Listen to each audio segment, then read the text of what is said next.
day one of Enrich yesterday, where we went into the whole geopolitics and energy security issues that have come up, energy affordability challenges that have come up, and of course, all of it in the context of sustainability. We heard India's Permanent Secretary for Power, Mr. Alok Kumar, take us through what are the solutions he has in mind and how those solutions need to be differentiated for different parts of the world. For India, for example, he mentioned for pump storage being so critical because that will be indigenous and it doesn't have to, it has a scale which it can be brought up to maybe much larger than batteries and lithium-ion batteries in the near term. He also talked about the distribution sector challenges, which have become intractable, so to speak, but must be still solved, and how the government is working on policy for that. Mr. Hardeep Singh Puri, Minister for Petroleum and Natural Gas and Minister for Housing and Urban Affairs, Government of India, took through the vision that he has, and it's such a fantastic vision focused on energy security, of course, but doing it in a sustainable way through green hydrogen, through biofuels, where he mentioned that the journey is on, and it's been captured all over in the media on how India is looking at the International Biofuel Alliance when it leads the G20. We then had panels, and 3 panels covering individually security, affordability, sustainability, all of which went really, really well, went deep into the issues, but then abstracted into key takeaways, which we took finally to the final panel of the day, which was on policy. And we were joined by 4 people who have been deeply involved in policy currently or previously, led by Mr. Tarun Kapoor, who's the advisor to the Prime Minister of India, Mr. Suresh Kumar, who's the Additional Chief Secretary, Energy in the Government of West Bengal. Then we had Mr. Vishal Kapoor, who was erstwhile Joint Secretary in the Ministry of Power, now the CEO of EESL, and Mr. Ajay Mustafa, who's the Permanent Secretary in the Maldives, looking at energy, climate change, and technology. And it was such a wonderful discussion where we really came around to seeing that the views converge, whether it's national level and state level, whether it's island countries or large nations like India. The concerns are similar. And there's so much of learning to do from each other. And there is so much to kind of fall back on each other to really make a sustainable transition happen in this time when the world is so challenged.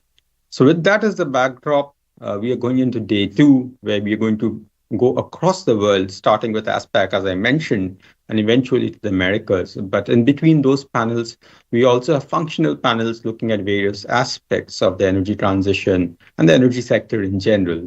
So I commend you to a wonderful day of deliberations. You will be able to see those deliberations. Do keep posting, do keep commenting as we go through the day.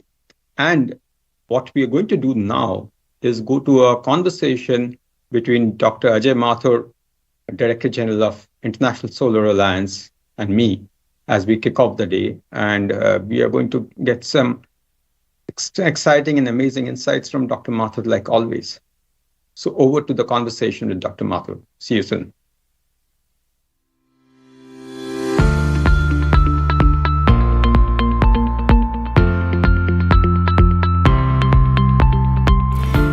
Dr. Mathur, thank you for being with us at Enrich this morning. It's really a pleasure to have you. I've always enjoyed the conversations that I've had with you. And this time we go to the global audience of Enrich. I'll focus this conversation on a few themes, if you permit me. 3 broad areas. So one is on solar and ISA in specific. The second is on the broader theme of decarbonization, on which you have done so much, pioneering thinking and actions. And the third is on COP. So if it's okay, we get Sure. going. Anish, may I say it's such a pleasure to be with you and to join the global audience of Enrich. I look forward to sharing my thoughts, but in the process also learning where is it that the world is going. Absolutely. And then to that extent, I'll chip in with some of the sentiments I've been seeing Absolutely. from across the world. So just as we start, how is solar progressing across the world? all kinds of solar? Is it really meeting up your expectations? So let me give a financial picture. In 2021, the total investment in solar was something of the order of $200 billion. This compares favorably with the total amount of investment that occurred in the electricity generation sector at the height of the fossil fuel boom. Okay. So this is a lot of money. That way I'm happy. But the reason why there is a disquiet is because 74% of this $200 billion went to the OECD countries and China. Okay. All of Africa got 5%. And this is the area which has the best solar insolation, which is where the largest amount of solar energy growth is occurring. And therefore, this mismatch between resources, solar resources on the one hand and financial resources on the other hand, is something that does cause an area of concern. But why is that? I mean, we have known this problem for a while. Why is that mismatch not getting bridged as we go forward?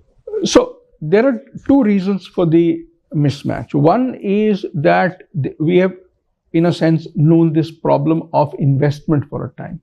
But we have always thought that the electricity sector is a somewhat different sector. It's a sector where a large amount of investment occurs because it is important for all citizens to get adequate energy and in particular adequate electricity so that development can occur.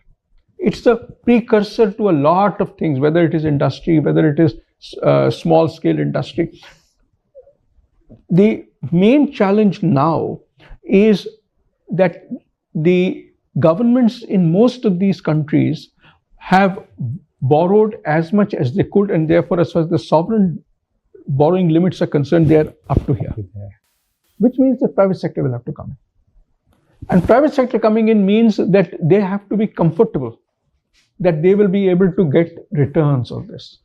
It is this level of comfort that we seek to create. And therefore, what the Solar Alliance is doing, for example, is creating a risk mitigation fund particularly for Africa, where depending on the kind of challenge, there is a risk guarantee mechanism, largely in the form of a payment guarantee mechanism, into which projects can buy.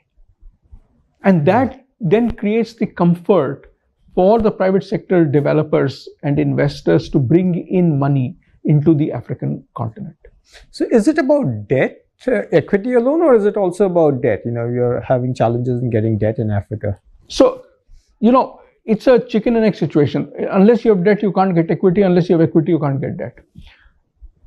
The best debt is if you can raise it from the country itself. That's the cheapest debt.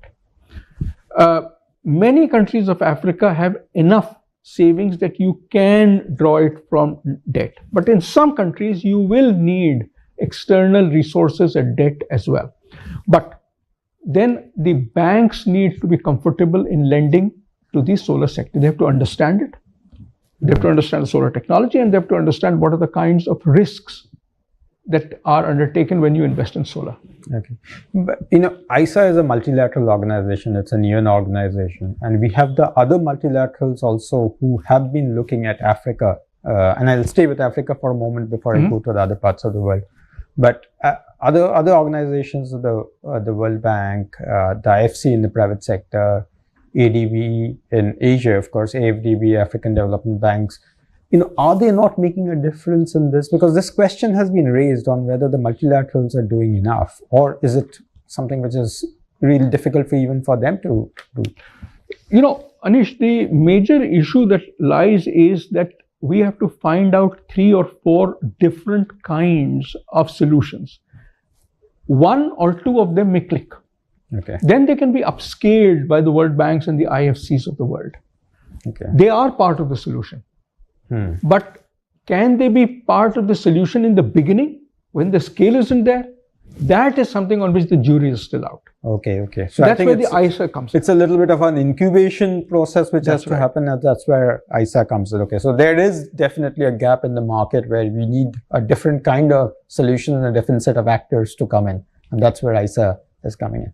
Let me go beyond Africa into emerging Asia. And while the economic state is quite different, but if we see growth, it's between emerging Asia and Africa where we're going to see future growth. Are you seeing the same levels of interest and the same kinds of challenges there, or are the challenges different? The challenges are very different. The interest is there. And the interest is there because today, vast parts of Asia import almost all the fossil fuels that they need for electricity production. And more than anything else, the past few months, ever since the Russian invasion of Ukraine occurred, there has been a spike in the prices of imported fuels. What that has meant is that the importance of solar has only increased. Now, in Asia, the vast amount of universalization of energy access has already occurred. So here the challenge is, how do I create enough capacity and bring it onto the grid and green the grid? That's the challenge.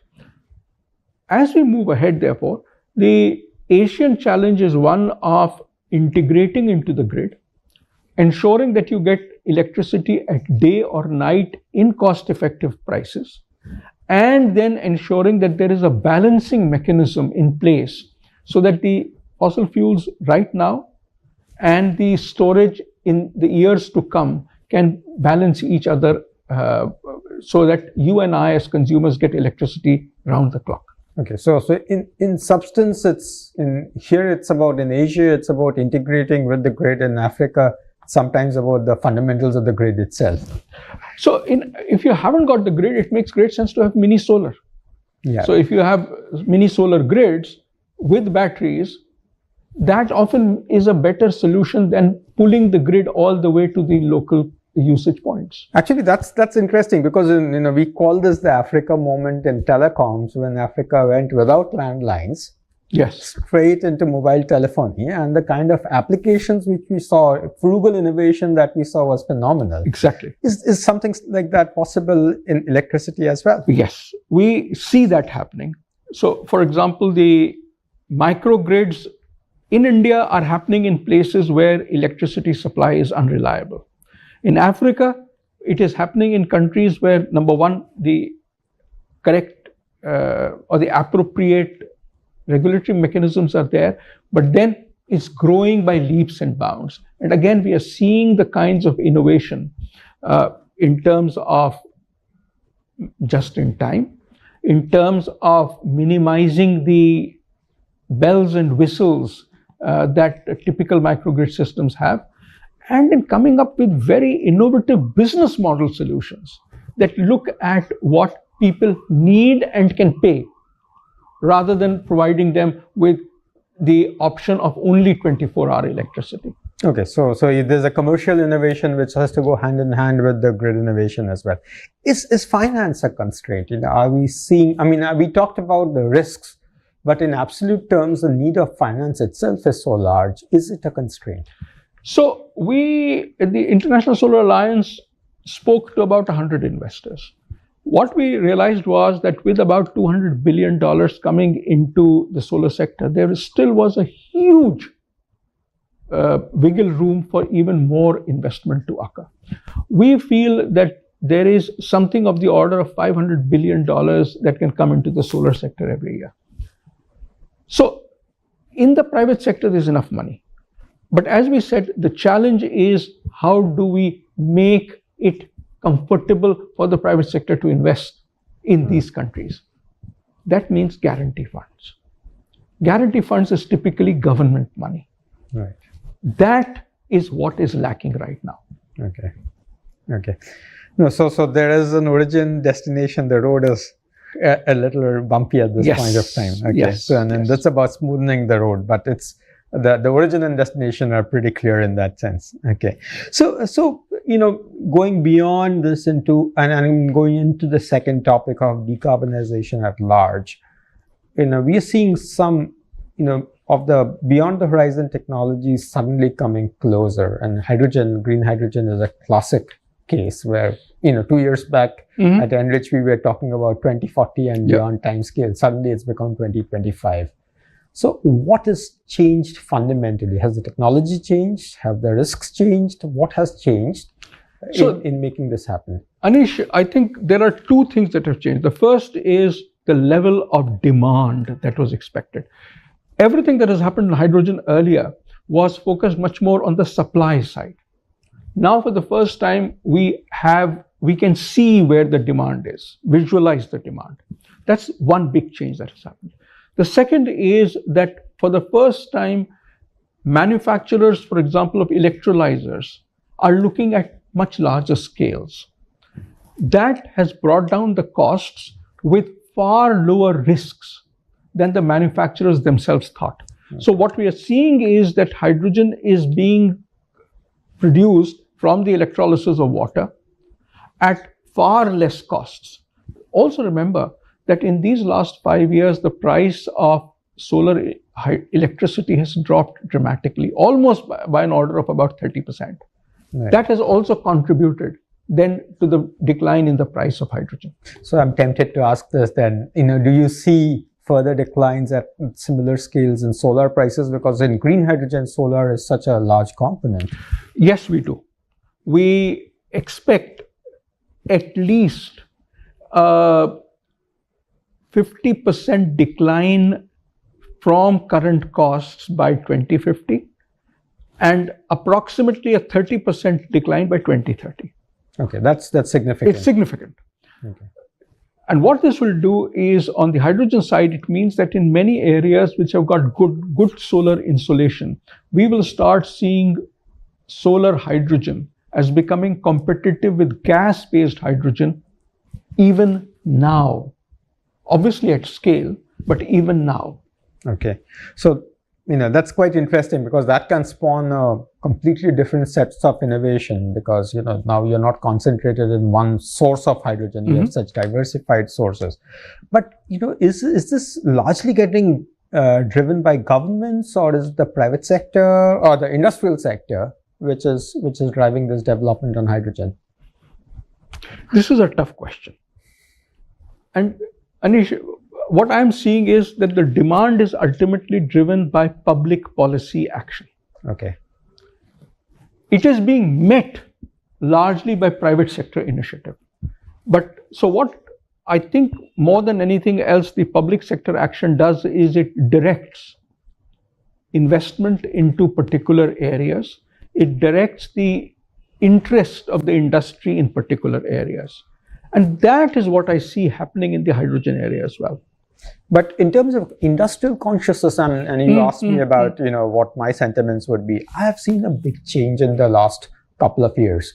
I mean, say, for example, when you were co-chairing the Energy Transitions Commission 4 years ago, at that time it was all, learning mode, but not acceptance. But today it seems that the corporate sector, we see a lot of acceptance of the fact that they are responsible actors and have to act on that. So I think what has happened is that over these past 5 years, the fact that climate change is happening, the fact that countries and companies need to decarbonize is far more central to them in their growth strategy compared to what it was 5 years ago.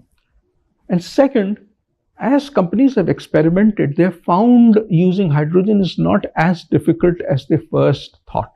Okay. So for example, when we 3 or 4 years ago, hydrogen in steel, there was a huge question mark. Yeah. Now with what SSB has done and the hybrid system that has been demonstrated has shown that it is possible. Yes, at a small scale, but if it has been done at a small scale, under certain conditions, obviously it is possible to do it at large scale as well. So these two things combined have, I think, greatly enhanced the comfort of moving into the using hydrogen as an energy source. Okay. Let me switch tracks and come to storage. With a system very heavy on renewables, storage becomes important.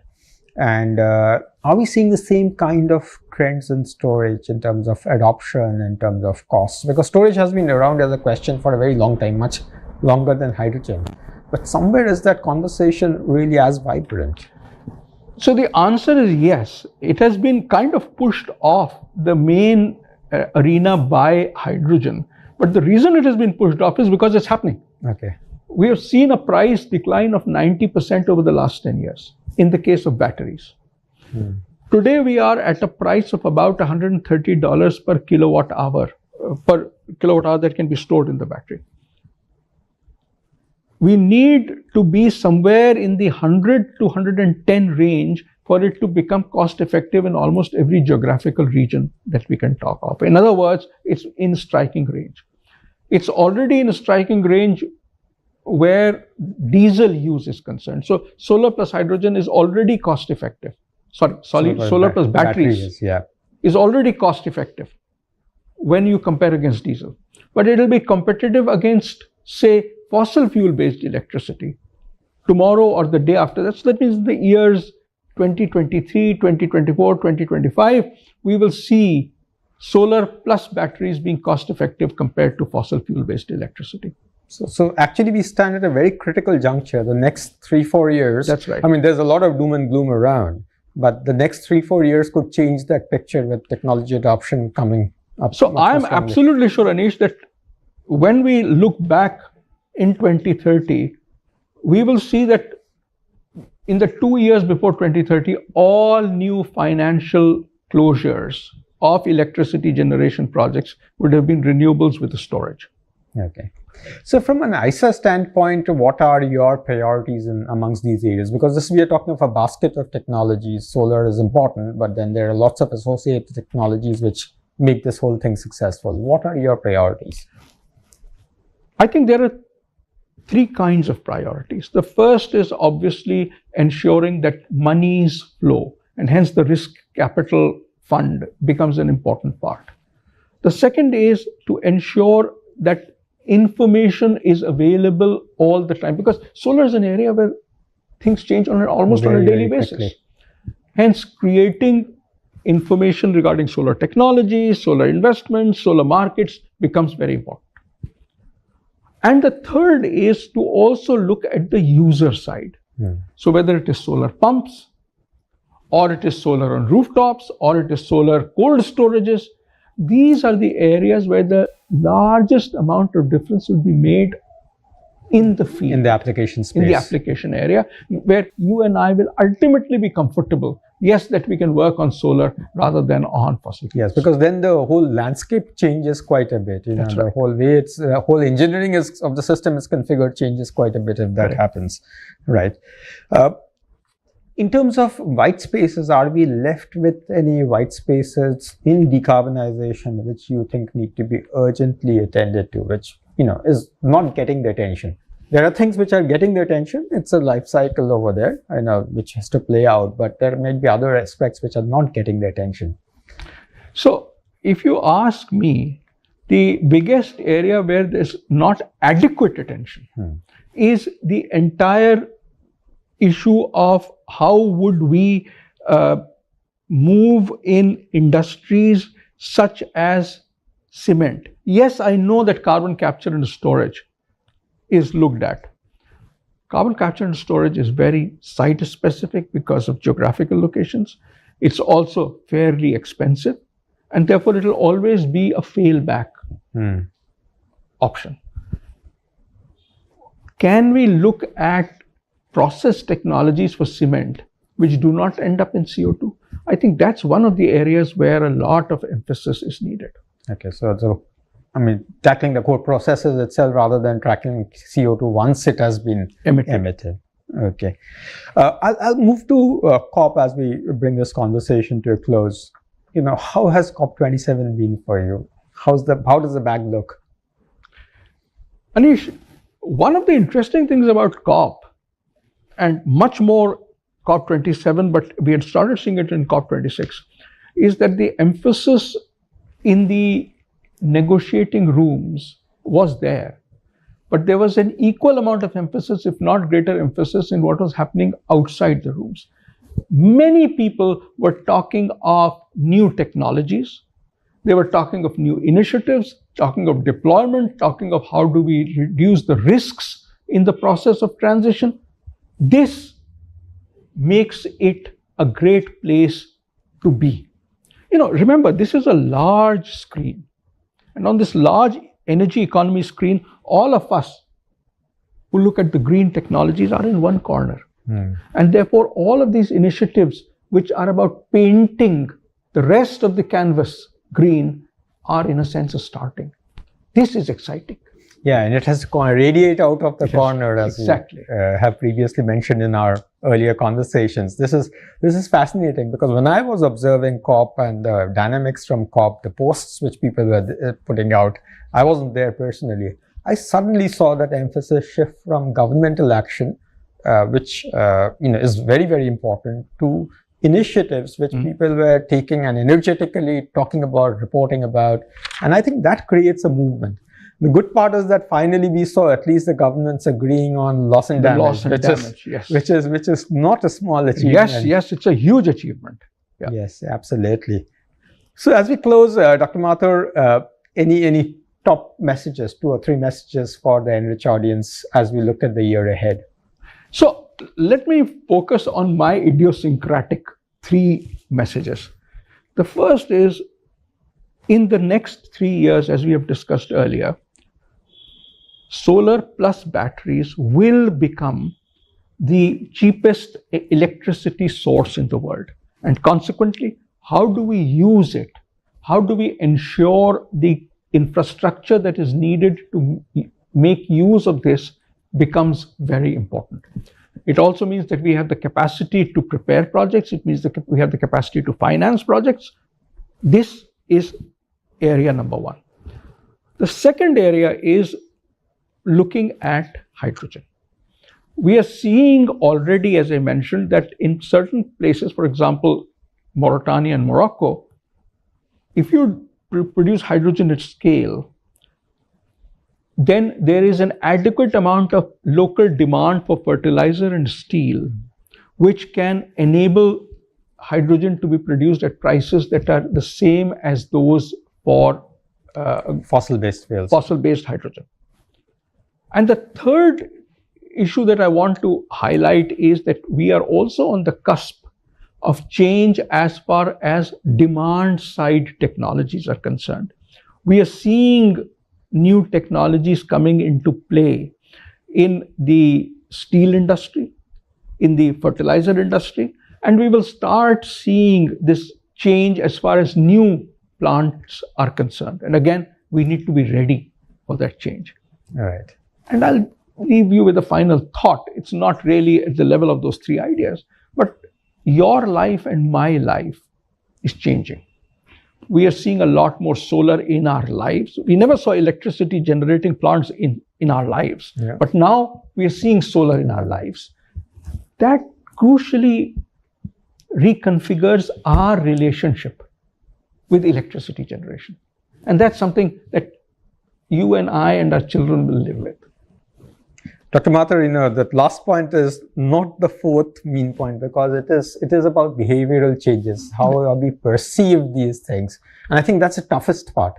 And that becoming easy is actually a big, big achievement. And maybe we've just blundered into it. It just happened as we have gone along. Yeah. But I think, to me, the behavioral change, and I've agonized over that. We can make any amount of changes, but behaviorally, it's so difficult to implement. But then some of these things happen organically, just like it happened for mobile phones. We're just hoping that it's going to happen for solar as well, as solar becomes ubiquitous. It's such a lovely conversation. Thank you, Dr. Mathur. This is something our Enrich audiences will cherish. Thank you very much. Thanks to you, Anish, and a great thank you to the huge audience that you have.